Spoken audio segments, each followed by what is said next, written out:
As the cryptocurrency market continues to drop further, Cardano prices took a heavy toll. Cardano's price hit the 52-cent mark with a trading volume of 948 million. It is 81.64% below the all-time high of $3.10, which was hit in September of 2021. This being said, what should you do with your ADAs? Should you sell Cardano or wait patiently for a rebound? Watch this video till the end to find out. The world is divided when it comes to cryptocurrencies. On one side are supporters such as Bill Gates, Al Gore, and Richard Branson, who claim that cryptocurrencies are better than regular currencies, and on the other side are people who are against it. Krugman and Schiller, who are both Nobel Prize winners in the field of economics, see cryptocurrency as a Ponzi scheme and a means for criminal activities. In the future, there is going to be a conflict between regulation and anonymity. Since several cryptocurrencies have been linked with terrorist attacks, governments want to be able to regulate how the cryptocurrencies work. This fact has proven to be undeniable. On the other hand, the main emphasis of cryptocurrencies is to ensure that users remain anonymous. Futurists also believe that by the year 2030, cryptocurrencies will occupy 25% of national currencies, which implies that a significant chunk of the world would start believing in the cryptocurrency as a mode of transaction. It is going to be increasingly accepted by merchants and customers, but it will continue to be under the influence of a volatile nature. Prices will continue to fluctuate as they have been doing for the past few years. However, the exceptional benefits of cryptocurrencies have allayed the fears of many people. Cryptocurrencies has alleviated the problems of modern banking. There are no limits to the funds one can transfer, accounts cannot be hacked, and there is no central point of failure in its system. As of the year 2018, there have been more than 1,600 cryptocurrencies available, and a new cryptocurrency seems to crop up every single day. With this growth, there is a good chance that there is plenty to come. The transaction cost with the cryptocurrency is low to nothing at all, unlike the fee for transferring money from a digital wallet to a bank account. One can make a transaction at any time of the day, and there are no limits on purchases and withdrawals. Anyone is free to use cryptocurrency, unlike setting up a bank account, which requires documentation and other paperwork.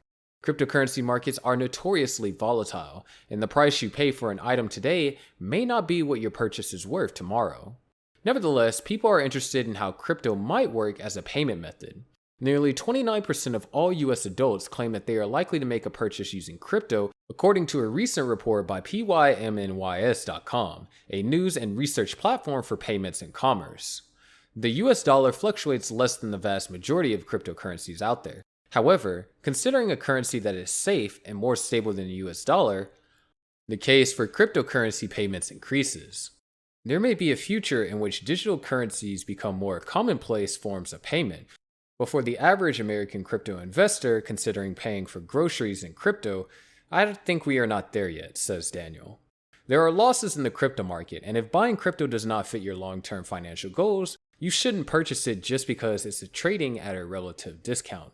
According to a certified financial planner and founder of Declaney Wealth Management, if your time horizon is 10 years, I think now is a suitable time to buy it. He said otherwise, he recommends that investors take a more holistic approach to the asset instead of trying to time a volatile market. Investors should have a clear goal for buying crypto instead of being pulled in only because the price has dropped. Before buying, they should be conscious of how much their total portfolio is invested in crypto and ensure that it aligns with their risk profile. New investors should have a firm grasp of how much they are willing to risk before they buy. Before investing, experts stress the importance of establishing a secure personal financial situation and clear investment path. Part of investing in crypto is knowing when to cut losses. This can be difficult since people are often very passionate about the cryptocurrencies they buy. This is why it's important not to get overly attached to any one project. There are no firm rules on when you should not sell your crypto. The most important thing is to remember is that you should not sell out of panic, probably because the price has dropped.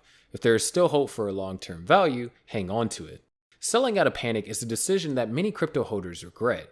They buy when a cryptocurrency is at a high price, sell when it plummets, and then face the misfortune of missing out when the price bounces back. A price decline should never be the absolute reason for selling your crypto.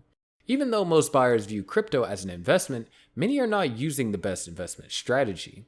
The approach that has stood the test of time is investing for the long haul. Buy cryptocurrencies that you believe will increase in value and hold on to them for at least 3 to 5 years. To date, this has been the method that has produced the biggest gains with cryptocurrency. There is no guarantee that you will profit by keeping crypto for years. It's a high-risk investment and it is very volatile. Long-term investment simply gives you the best chance of success. Short-term investment is much more difficult because success is measured by getting in at the right time, and it's impossible to predict price movements. If you don't plan to stick with your investment for the long haul, you may be pressured to sell at the first big price drop, or if price increases, you may feel tempted to take your profits and potentially deprive yourself of future gains. Whenever you make a profit selling or exchanging a cryptocurrency, the amount you earn is capital gains. It is required that you report capital gains and pay taxes on them. You pay either short-term or long-term capital gains, depending on whether you held the crypto for more than a year. Short-term capital gains are taxed as a part of your income, while long-term capital gains have lower tax rates. If you keep crypto for longer than a year, then you pay less in taxes when you sell it, because it will be considered a long-term capital gain. Also, you don't need to pay any taxes on it until you sell it. Investors who sell crypto within a year end up paying more taxes. In addition, you need to pay transaction fees when you sell crypto. They are not too expensive with the best cryptocurrency apps and exchanges, but they are a cost you pay for selling. By limiting how much you can sell crypto, you pay fewer fees. This is peculiar to early investors, who feel the need to sell their cryptos due to the recent cryptocurrency crash. Investing in crypto can be extremely risky, and investors should approach these assets like any other technological investment, with a long-term mindset and the expectation of ups and downs. Selling crypto within a year is not always a bad decision. For example, if something changes and you no longer think crypto is a good bet, then selling it could be the right decision. However, outside of these rare expectations, the most effective strategy is to play the long game, and that applies to both stocks and crypto. As the cryptocurrency market continues to drop further, Cardano prices took a heavy toll. Cardano's price hit 52 cents with a trading volume of 948 million. It is 81% below the all-time high of $3.10, which was hit in September 2021. As anticipated, investors are panicking and are currently battling with decisions of selling it or holding onto it. Investors who strongly believe in Cardano's promising future are doing the former. With Bitcoin being the recipient of major effects of the crash, it is only normal for altcoins to suffer as well. Despite the recent surge in Cardano's price, the crash has effortlessly erased all of its past gains. The developments in the coin look promising, but the overall crypto market movement dictates a stronger path for Cardano.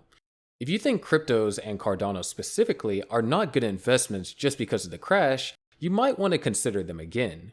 The equity market cap has once suffered from a sharp decline in market cap. Stocks such as Nvidia also suffered from rocky price action, losing 30%, so not only cryptocurrencies are volatile. For now, you should hold your horses, as the price of Cardano will soon reach a strong support level. Currently, Cardano's price is lingering around 50 cents, but it'd be best to keep a lookout on how the price progresses. It is advisable to keep our hopes up, as successful traders are not the ones who don't lose money, but know how to manage their losses. So, what are your thoughts on this? Let us know in the comments section below, and make sure you click on the subscribe and bell buttons.